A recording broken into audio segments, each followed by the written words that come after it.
at the same time. That was weird. You look great. Oh, thank you. You look so cute. I love your hair. Oh, thanks. I've lost a lot of weight since COVID. I've been like Oh my actively God. trying to because I gained so much. I just became very thick during quarantine.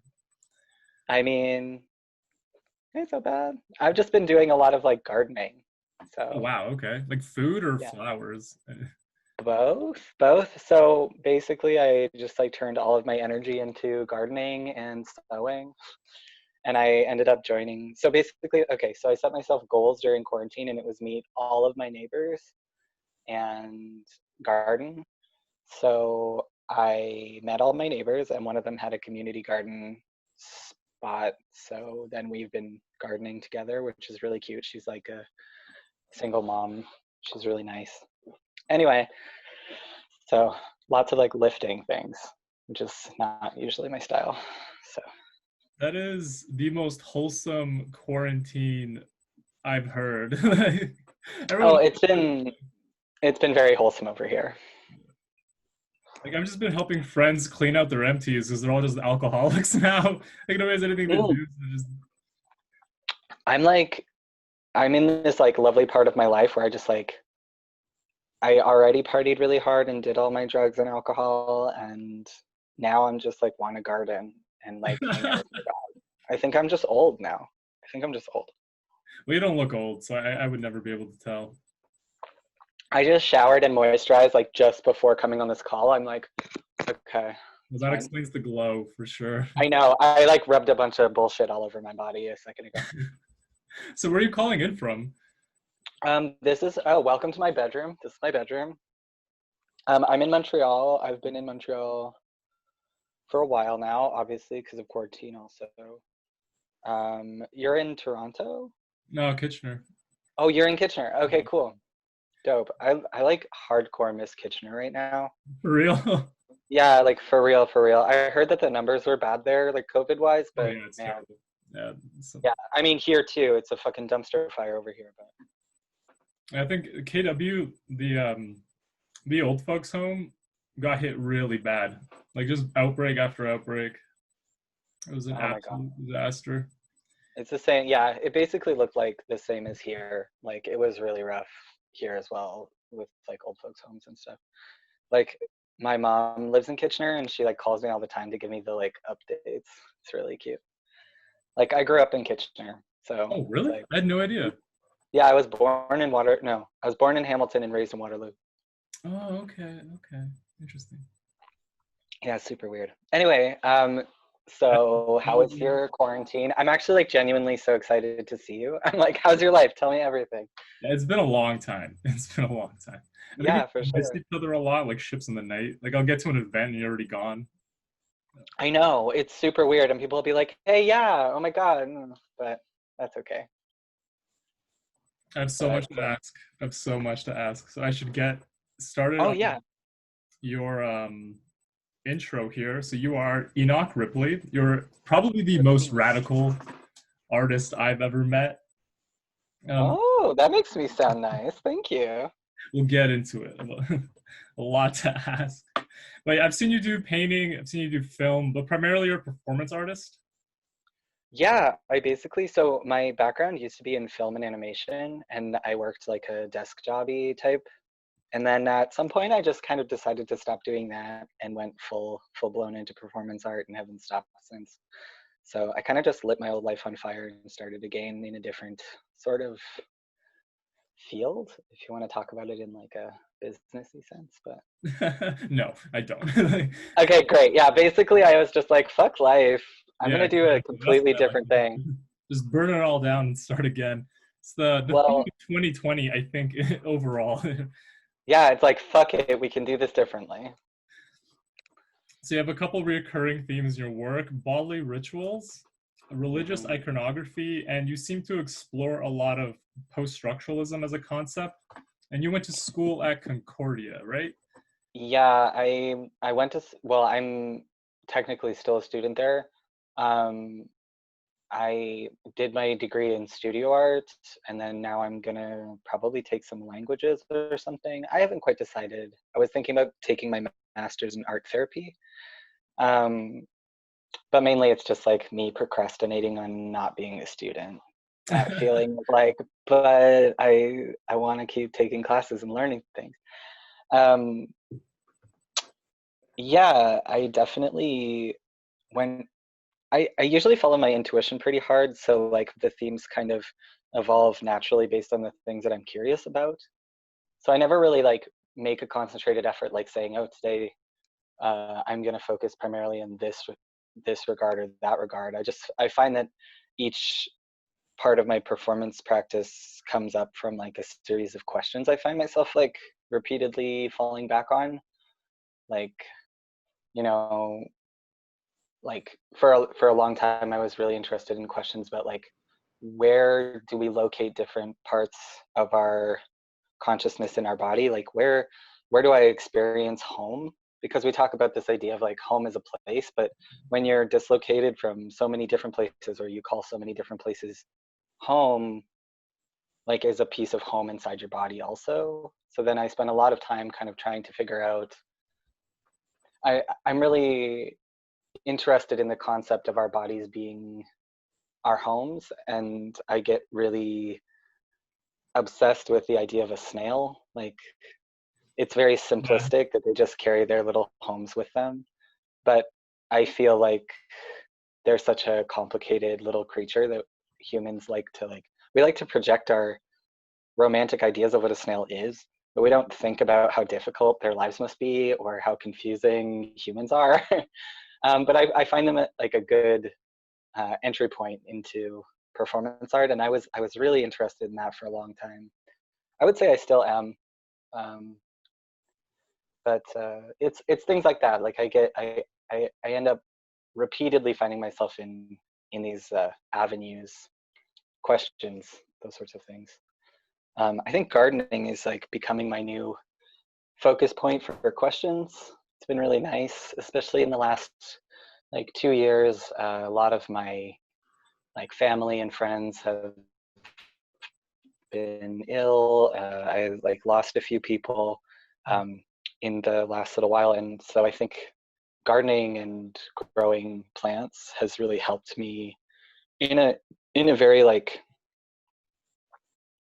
in the same way that I consider performance art, I consider gardening a performative art in question asking. We can ask questions about life and try to use these actions to find purpose, I think, if that makes any sense. Yeah. Who knows? That is the nicest thing I've ever heard said about a snail.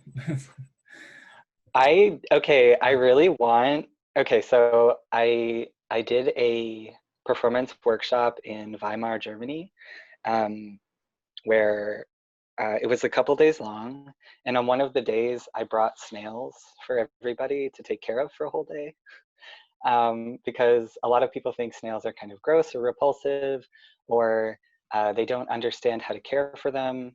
And I always find that this is like such a human reaction, a like very common human reaction is to either associate themselves, like their human wants and desires, onto this animal, or to be repulsed by it.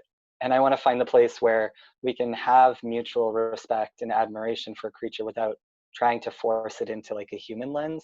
So it was really cute. Like I gave it to them, and I let them go free in the world with these snails and live a life with them, to take care of them and those sorts of things.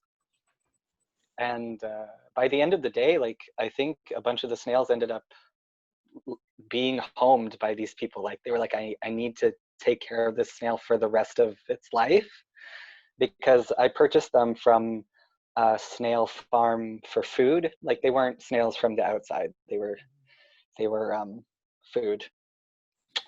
And so I was very pleased to give them like actual lives around the world. It was cute. Some of them moved to Italy and different parts of Germany. It was really charming to get these like snail updates every once in a while. Really? Snails are fantastic. If you want to learn a lot about life, hang out with some snails, I tell you. That's incredible. I fed some sometimes. If I see one, I'll give it a piece of lettuce. Yeah. They're the best. They're so funny and bizarre.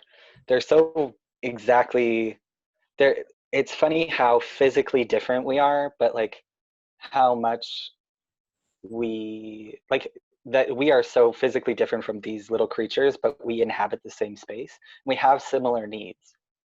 Like they can eat the same food we can, they drink the same water we do, they require the same sort of care.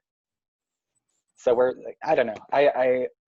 I find them endlessly rewarding. I used to have probably like 100 snails as a pet, as a collective pet, as pets. That's an army at that point. You're raising a little snail battalion. Like, Well, it's what happens when you keep more than one snail for any length of time is you end up with a couple hundred snails. really? Okay. It's beautiful. Yeah. So I love this concept of the body as a home. And I feel like that's the perfect topic to explore. And I want to hear more of that from you, especially during these very charged times. So I guess since I did my last interview, the biggest world update is the rebellion in the States. Yeah. Oh my gosh. It's incredible. I'm so nervous for my family and people like my not my biological family, but my like performance family, my like my comrades down there, and here. I mean, it's happening everywhere. Even in Montreal, there was an enormous protest, and here as well. But I'm also just like so proud and so amazed at the amount of like amazing positive momentum that I'm seeing. It's incredible, but hard for sure, super hard. I I have been almost like mildly obsessed with like trying to keep updated with everything as it goes, but I think that's what happens when you're stuck at home and you feel a little bit helpless. Has it been informing your art practice? Mm, I think so. I definitely it's this strange feeling where I think art will always be a result. Like we can call it art, the artifacts of the actions that we take that we're empowered by or impassioned about. And I know that like I definitely see myself stepping back into a lot of my old um, jobs. Like I've been doing a lot more illustration pro bono and a lot more like print pro bono stuff for people who are preparing for these sorts of events. And um, I absolutely think that these sorts of actions are already ingrained in a lot of my performance. But I obviously, like from the lens of a person like myself who like I'm trans, I'm queer, I'm disabled, like these are things that I already get angry about and question and fight for my rights to exist. And so when other people are saying like these are the things that matter now to me and these are the things that are hurting me, I'm absolutely excited to hear other voices amplifying those things too, because it's like hell yeah, there's hope. Like there's hope in anger because it means shit's gonna get done. And I feel like that's so much of my art practice is trying to transform that feeling of like grief and anger and loss into something beautiful and something transformative and somewhere that feels a little bit more like a home that I could exist in. Like when you grow up in a place where the world has never really been home, when you hear people saying this isn't my home either, not yet, it's really hopeful because it means that like everybody is working together to make some place that feels safer. And I'm like, yeah, fuck the police also. Are you seeing some kind of mass dysmorphia happening as people are beginning to realize that systems and control in place aren't really there to help them? I mean, I think I've surrounded myself with a lot of people who already felt that way. And so it's like really bizarre to see like all these other people being really excited about it instead of a lot of, it's been years and years and years of like pressure and blowback and Just uh, marginalized groups fighting alone. yeah. And so it's like so fucking great to see what can happen when like we're all kind of in it at the same level, hopefully. I mean, I can only speak from my experience with my peers and like, but it's it's exciting to see people fighting for the things that they need. It's exciting to see people standing up for justice, and especially people that aren't part of those marginalized groups, Yeah, like suddenly giving a shit. I'm so impressed. yeah. Like, The radicalization of like suburban folks is interesting to see. yeah, it's fucking dope. Like, when did I ever think I would hear like half the people I've heard say like fuck the police or like Black Lives Matter? Like, hell yes, that is what I want to hear from you, Aunt Karen, or whatever the fuck. Like, Aunt you know Karen. what I mean?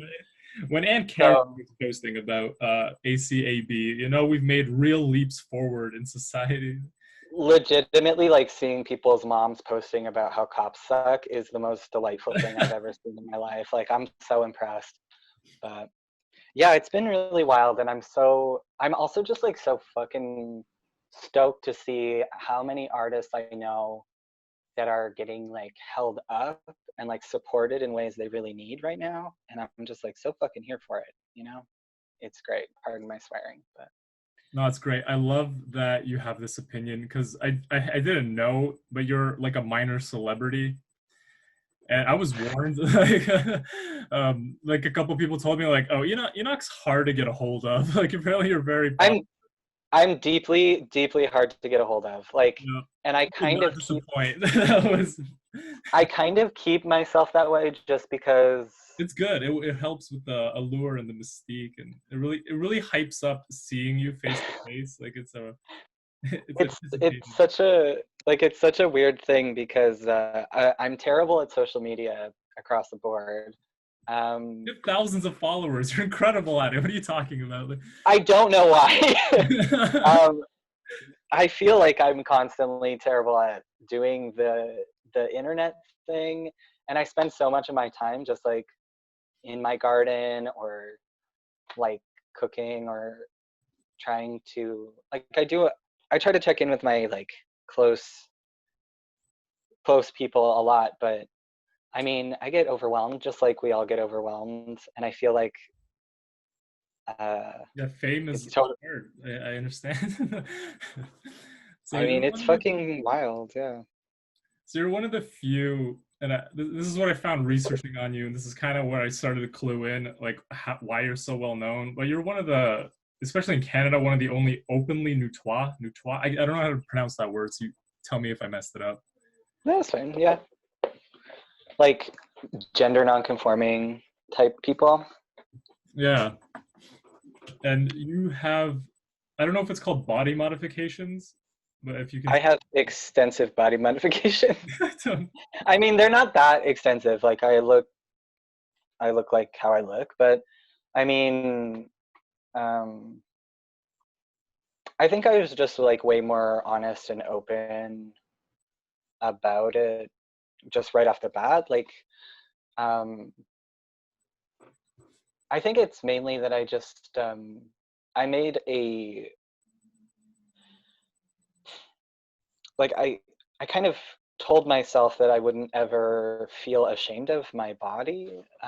Early on in my life, I had a lot of people, not a lot of people, but a fair amount of people giving me flack for making art that involved my like naked body.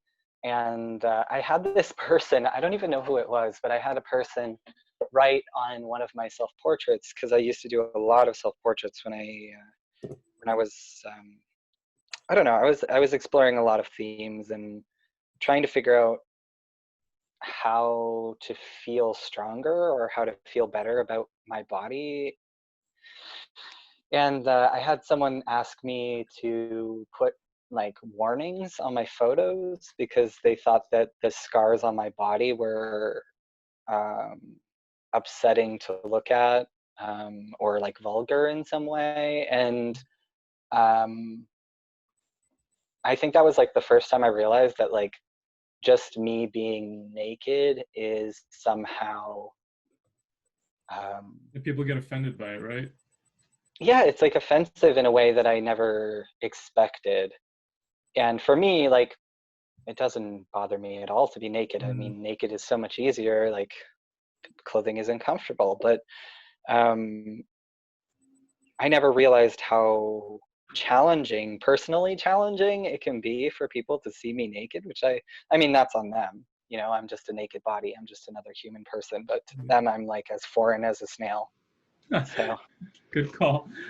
So that's very different. Like it's interesting to hear these criticisms about your work because online it paints a very different picture. Like I see you get referenced quite a bit, especially by other trans artists as being like one of the bravest among the group.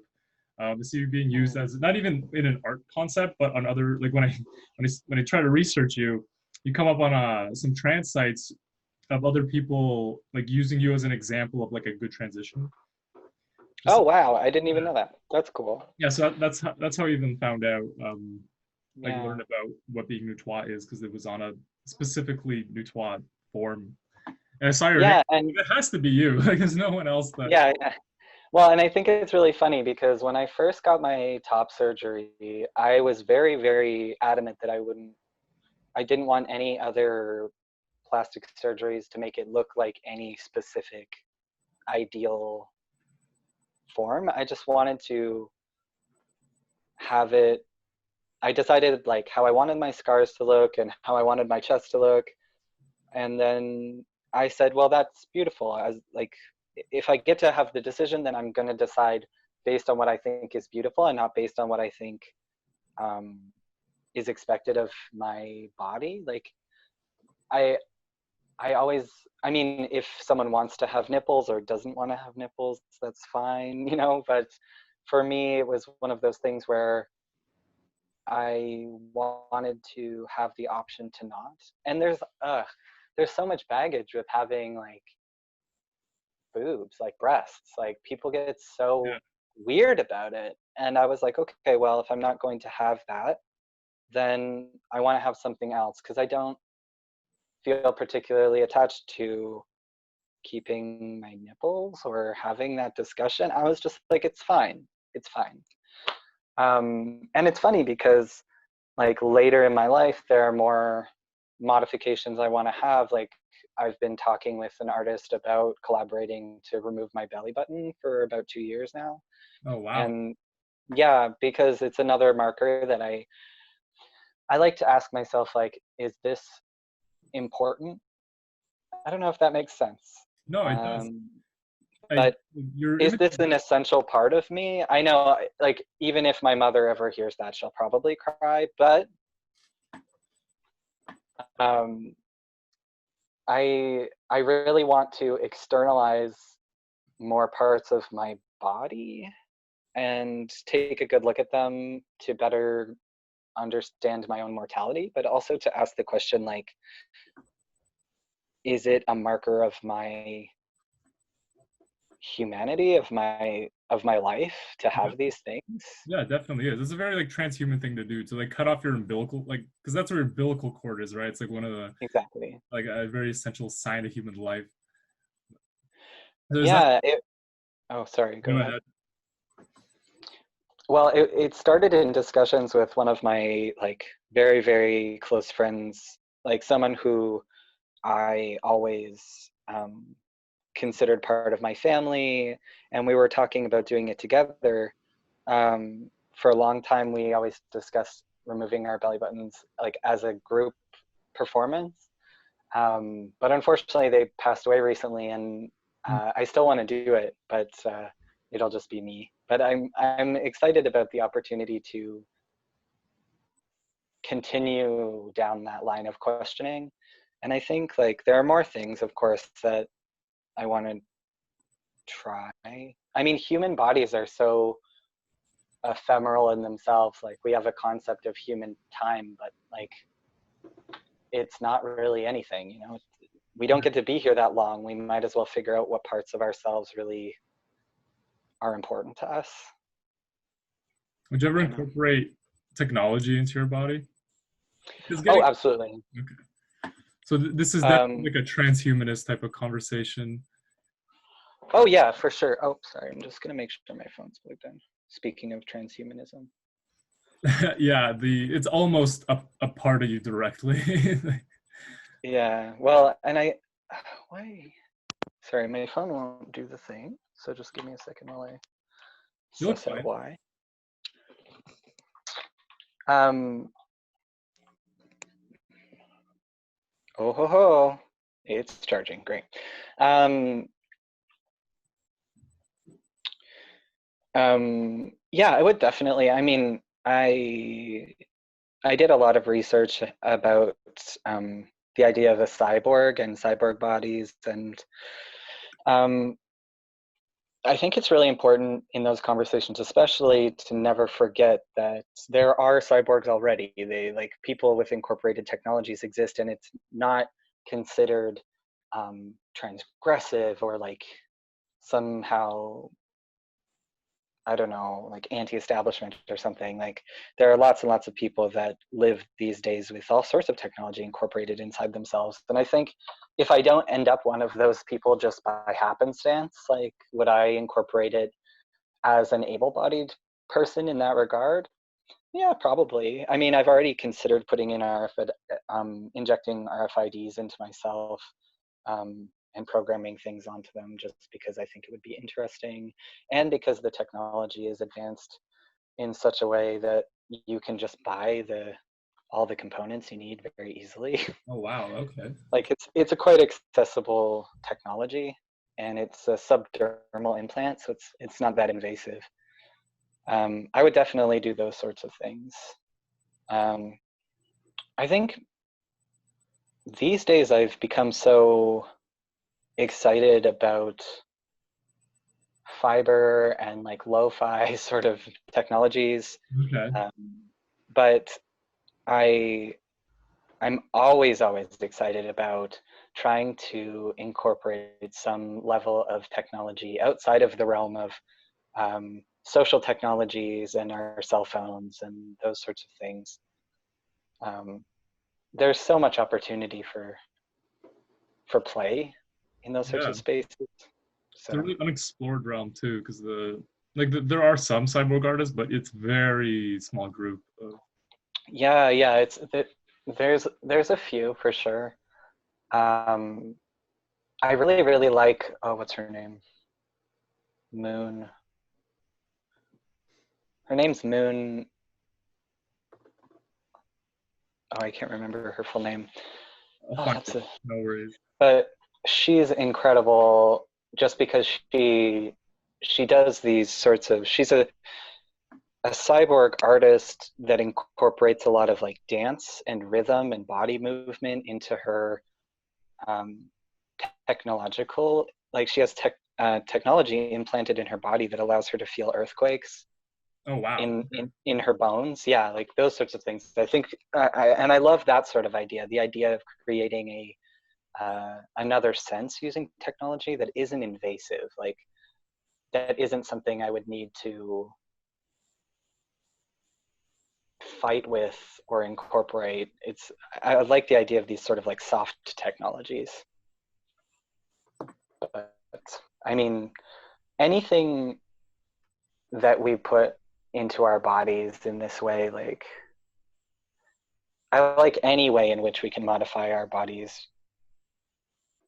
I mean, we modify our bodies with like clothing, we modify our bodies with Yeah. tools already, and phones and internet and clocks, and like everything is a body modification. So I'm like, yeah, let's keep That's going. Let's be creative.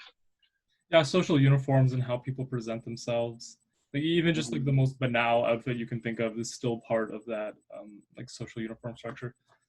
Absolutely. And you seem to explore that quite a bit. Like you definitely practice gender in your work, but I want to talk about some more specific pieces. For sure. Just going through your site. So Mhm. you seem to exhibit all across the world. I've seen you at Venice Performance Week, um, the Culture of Care. That was your most latest one in Montreal. Mhm. Mhm.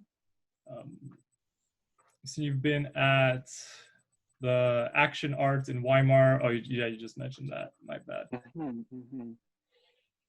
And then you were in the top 25 most influential artists in Alberta. Oh, that was so funny. I thought you were from there when Um, I saw that. I was like, oh, I grew up in Alberta. Um, and the reason why I even made it onto that list was because I was joking with a bunch of my friends about how I might as well try, because a lot of the artists that are on there, like, um, there's a tendency in Alberta for a lot of the artists to that get any sort of acclaim to be like wilderness painters, or, Okay, you that know, like, makes sense. Yeah, yeah. and so I was joking that it would be kind, not joking, but in jest was kind of discussing what would it look like if someone like me made it onto a list like that. Um, and then so my friends started submitting my name like a lot. And I ended up getting nominated, but I wasn't picked, which is exactly what I That's a expected. nomination. That's insane. Like, But it made me really happy, because that's the sort of cultural hacking that makes me smile. And I think as much as I take things very seriously, I also kind of like to take the piss out of things sometimes, and I think it's really hilarious to. I think the idea of a bunch of people getting together and naming like influential artists as well seems bizarre to me, because the artists that have given me like the most in my life are artists that I would never see on a list like that. Like I wouldn't ever go to that list and say, yes, here are the people that represent me. So for me, I thought it was funny to try and invade that list, because I I don't think another like white landscape painter is definitely who I would like to like have represent me. And not necessarily like that was everyone on the list, but it's that sort of feeling of like, there's a narrative there. yeah, what wouldn't it just be funny if? Which is a great way to do things sometimes. Like I always think those sort of like, wouldn't it be funny ifs are what can be really important. I love Yeah, that. That's brilliant. yeah, for Like, sure. kudos to that friend. Hmm. I'll, I'll move on to so your portraiture is extremely striking. That's what I want to focus on. I just loved it so much, and it just stands out so much. One of my favorites, the first one I'll bring up for you, is Clown Prince. So these Oh yeah, I love that one. are these in collaboration with someone else?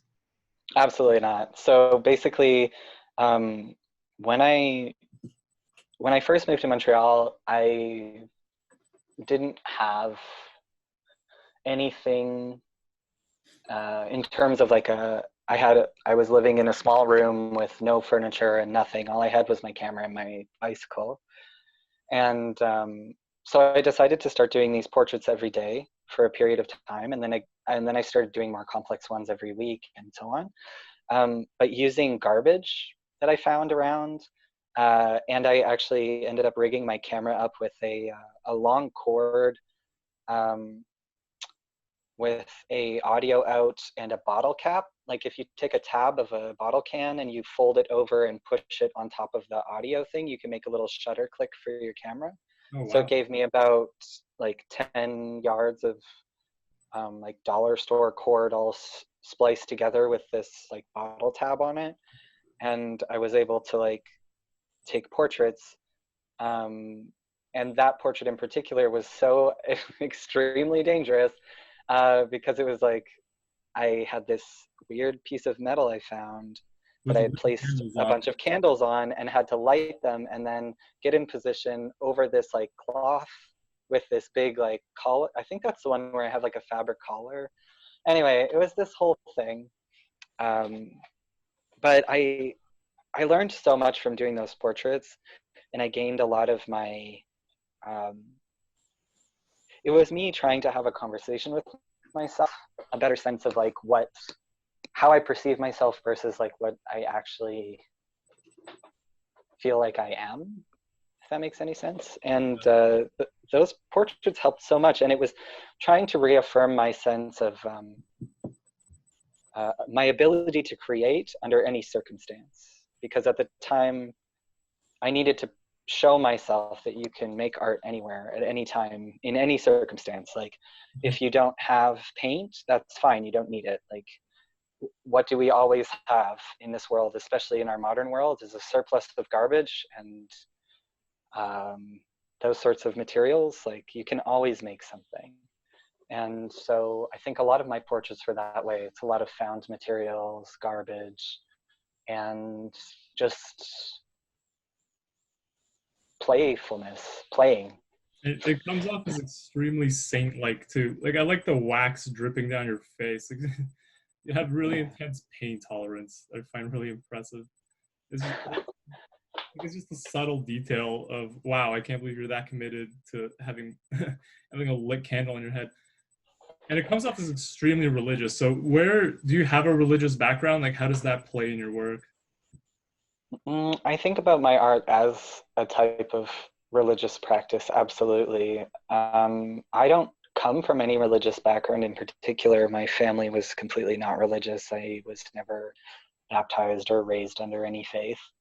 But I really appreciate that because it gave me a lot of freedom to explore my sense of religious need. Like, I think everybody has a need for some sense of spiritual experience. And I always loved the idea of creating space for me to feel those sorts of like greater existential moments of ecstasy, that feeling of connection, and also a place to vent a lot of like anxieties and um, frustrations. I think I have a lot of need for some sort of spiritual expression, and I think it comes through in my art. Um, Yeah, definitely. So I'm looking at the but I, oh, sorry, go ahead. yeah, I'm looking at this piece, Apotropos. That's a great conversation. I want to continue into this next image.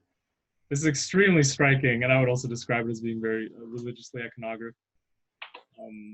A photo of you, like you have like blinds on, you're screaming, and it Oh, yeah. really seems to incorporate like magic. Is that a theme you consider in your work, like high ritual, high Hmm. magic practice?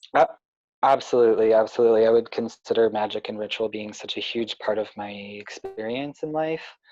Um, I really, really, um, yeah, I would definitely say that performance is a type of like magical ritual. Um, I would be very surprised to hear any performance artist think otherwise because it comes down to a sort of, you have to focus your intent and have such a pure sense of um, passion and conviction. I find in these sorts of things, it becomes a religious experience because you wouldn't do it unless it meant exactly, if it meant everything to you. Like, I always ask myself a question, like the same questions as I'm getting ready to perform. And it's like, if this cost me my life, would I still do it? Is this as important as that in the moment? And although I would never advocate for endangering oneself, it's more about, would I be willing to say that this is as important as everything else I've ever done? Like, this has to be a moment that is something I give everything to. And I really find that conviction when I perform, um, because I feel, the other question I always ask is, would I be willing to do this if there was no one around? If I was the last person on earth, would I still be doing these things?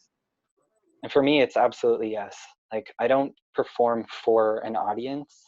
I allow other people to participate in my practices. Like, it's more about us being together, going through something together, than it is me doing something and you watching. That's an incredible like statement to make that like if it would still hurt you or kill you, would you still do it? Hmm. That is an insane like level of commitment. And I've definitely seen you hurt yourself. Like one of my favorite videos of your performance piece. I think it's called the video is called Temperance. So you're wearing this giant cage and then you're drilling into yourself. It's like one of Hmm. the most hardcore imagery I've ever seen. So Yeah, that dress also, like, it's the large metal dress, right? yeah, Yeah.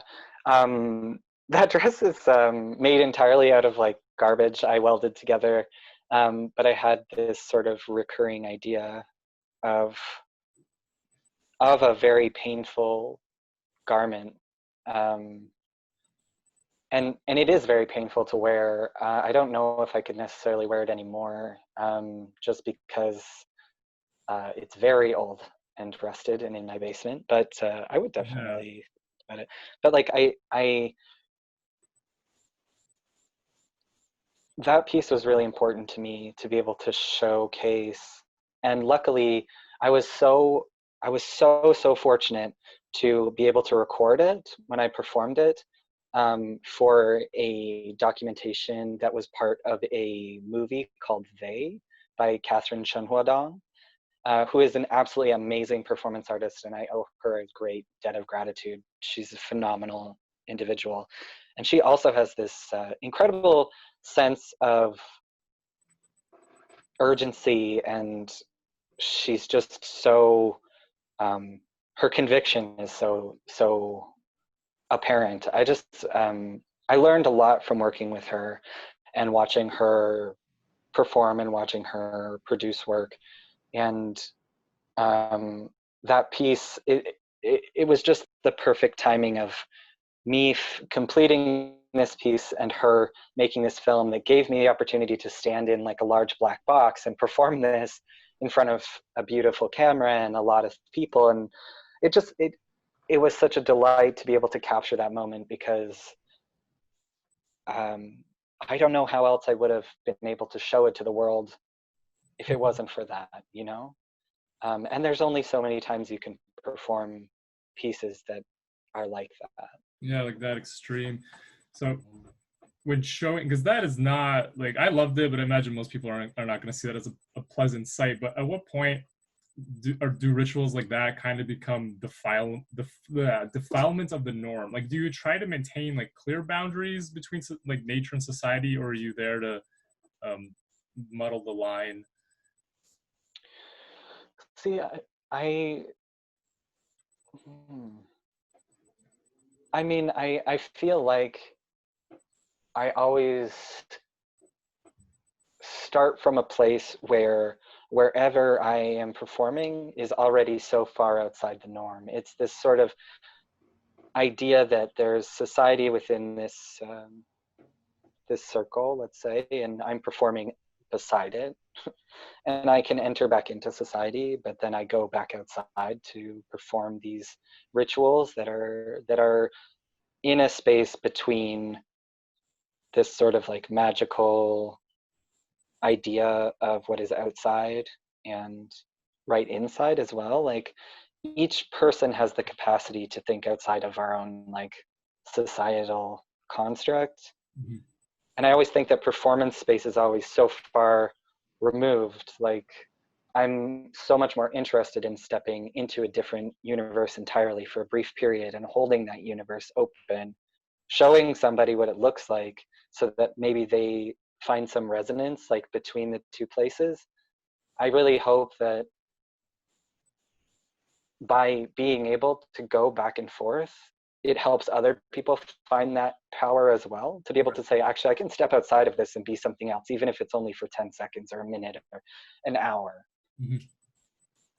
So I think it's I think that it's important, and it's simultaneously so far removed from what is considered normal, what is considered safe, but also it's so exactly right in the center of all of our being somehow. Like, we all have the capacity. Like, we all come from this sort of bestial sort of place where we're just the human animal. The human animal is constantly in danger of something, and we've made ourselves very comfortable. So if we go outside of that comfort for a moment, what does it look like? And what do we grapple with when we're left with just these questions? But I'm Like a bit of a, I don't know. you definitely capture the essence of the human animal. And one of my favorite portraits of you. like I want this framed. It's so beautiful. But it's the portrait photographed by Adrian Morillo during, Oh yeah. yeah, Pocha Nostra, Mhm. Montreal Interculture. Mhm. So this is where I think you're at this point you had your top surgery in this portrait, Mhm. and it Mhm. is absolutely striking. It really seems to. So this picture I looked at the same time I saw your performance. I think it's called Sock Ritual. Oh yeah. It Aw. painted such a great picture of you because you really capture like a dual space. Like you have on one side this like incredibly radical, striking art, and then you can switch right into making like very nuanced and softer work. I I think that's like a really good example of I love those two things contrasted too, because I think there's a story through most of my work that I started to realize after I was performing for a couple years, where I repeatedly use similar symbols. Like thread, for example, is always almost almost always in my work. Thread, paper, fire, like small small delicate things right next to like bigger, more, I don't know, dangerous, violent, Yeah, or animalistic things. And I really appreciate these moments because they aren't two external forces, they're two different facets of myself. I spend a lot of time grappling with my existentialism and anger and frustration, but I also spend so much of my time fostering these sorts of little universes of care for myself and for my community. And I try so I I really try to make so much space for my capacity to mend as well as to yeah. bend or break. I I don't ever want to lose that sort of softness in my pursuit of something else. Yeah, and it's incredible to see because you use the red thread in both images. Like in the one where you have antlers on, and you're presenting this like you're mostly naked, like covered in black paint. You're still holding on to the red thread that's covering you, and then in the video you're using it to repair socks. Hmm. I love that so much. And Go ahead. and those socks were part of a performance that I did over the course of I didn't I don't think it was quite a year, but it, it, it was pretty close. But those pair of socks were given to me by someone that I love very much that I very rarely see.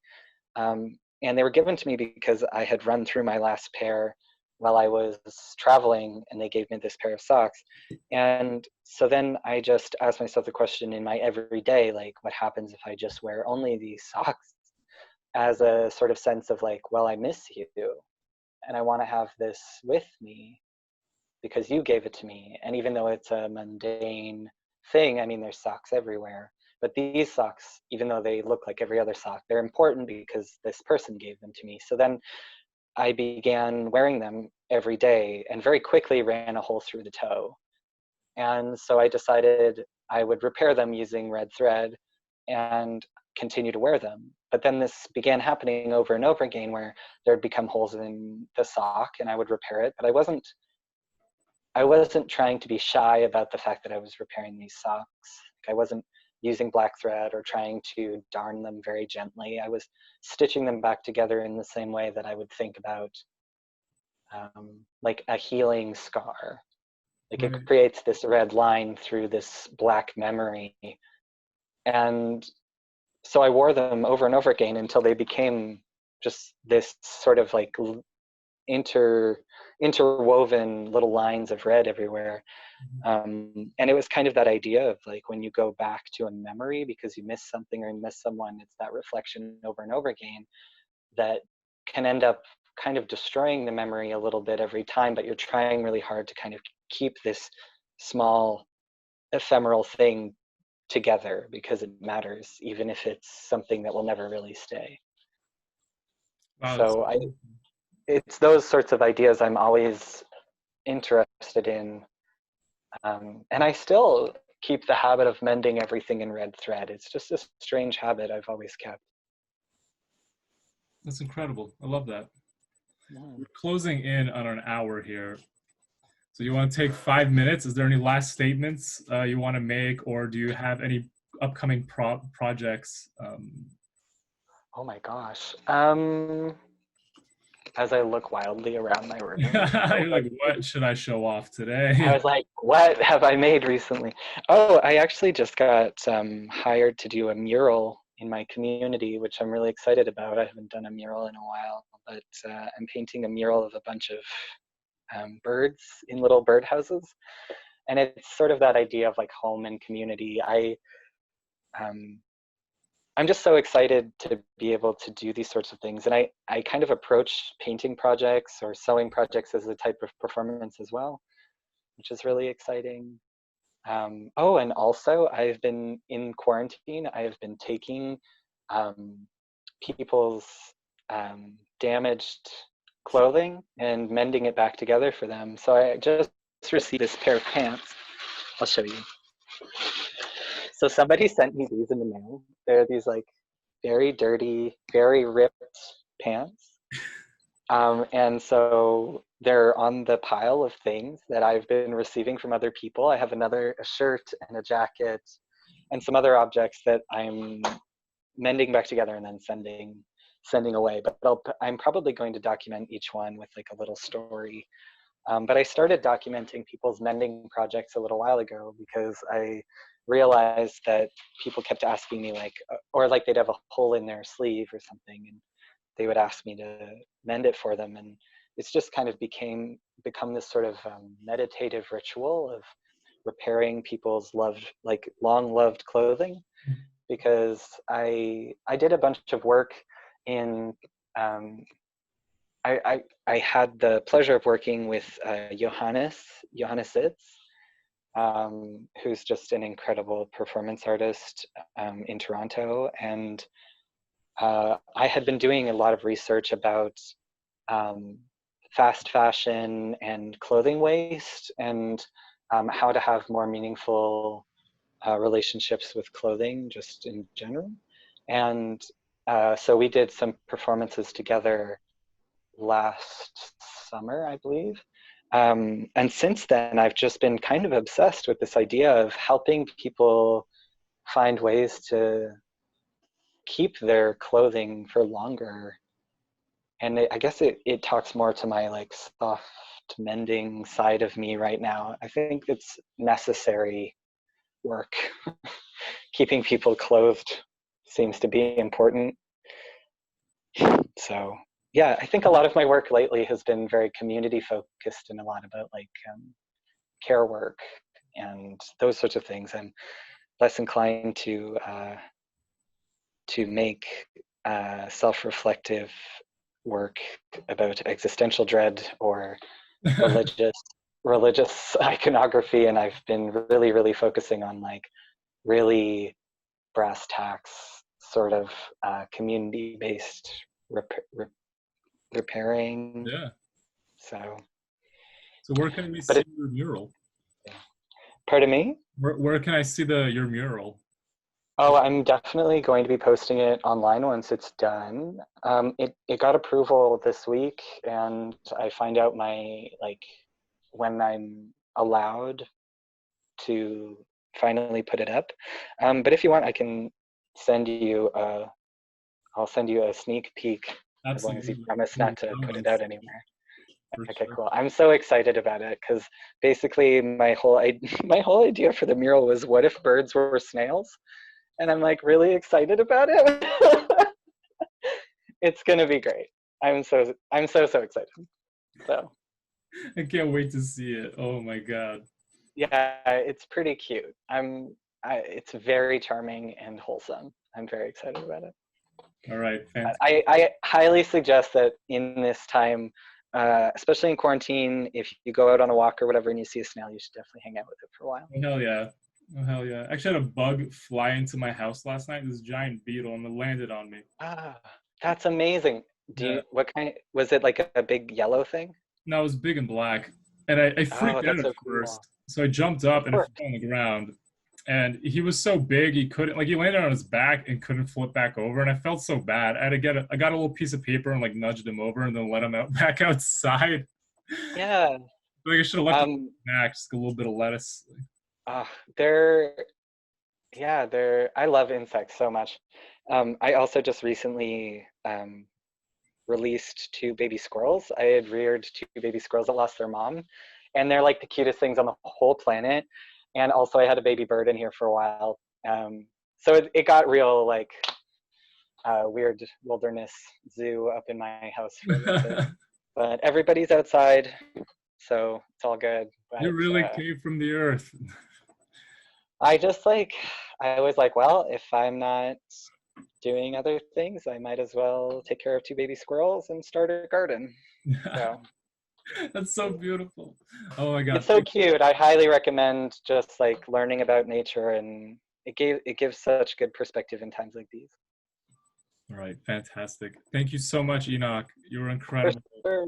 And honestly, like if you ever just want to talk or anything, you let me know because you're a total sweetheart. And next time I'm in Kitchener, I'll hit you up.